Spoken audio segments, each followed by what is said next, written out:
Pak ditë para afatit përfundimtar të shpalljes së ofertës për ndërtimin e portit të ri në Porto Romano, në adresën elektronike të kryeministrit Edi Rama ka mbërritur një mesazh që sugjeron rishikimin e projektit.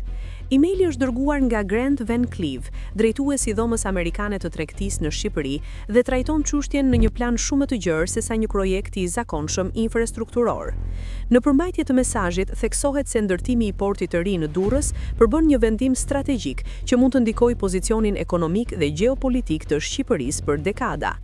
Van Cleave argumenton se projekti aktual për Porto Romano është shumë i kufizuar për nga dimensionet.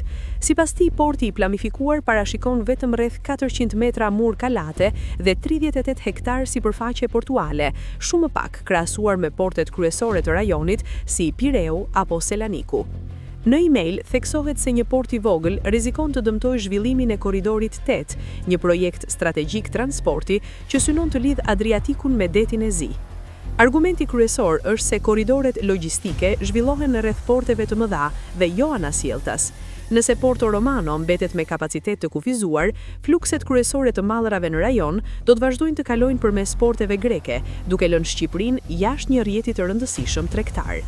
Në këtë kuadër, pala amerikane kërkon shtyrjen e tenderit të planifikuar për 9 mars dhe rishikimin e projektit në përputhje me kërkesat strategjike të NATO-s dhe zhvillimin e plot të korridorit 8. Propozimi përfshin ndërtimin e një porti më të madh, të bashkëfinancuar nga partnerë ndërkombëtar si SBA, Italia, Holanda dhe Turqia, si dhe përfshirjen e kompanive të mëdha të inxhinierisë për projektimin e infrastrukturës sipas standardeve të NATO-s.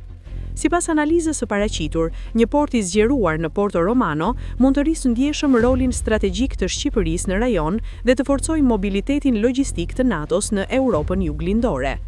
Megjithatë, projekti mbetet i rrethuar nga debate politike dhe hetime institucionale.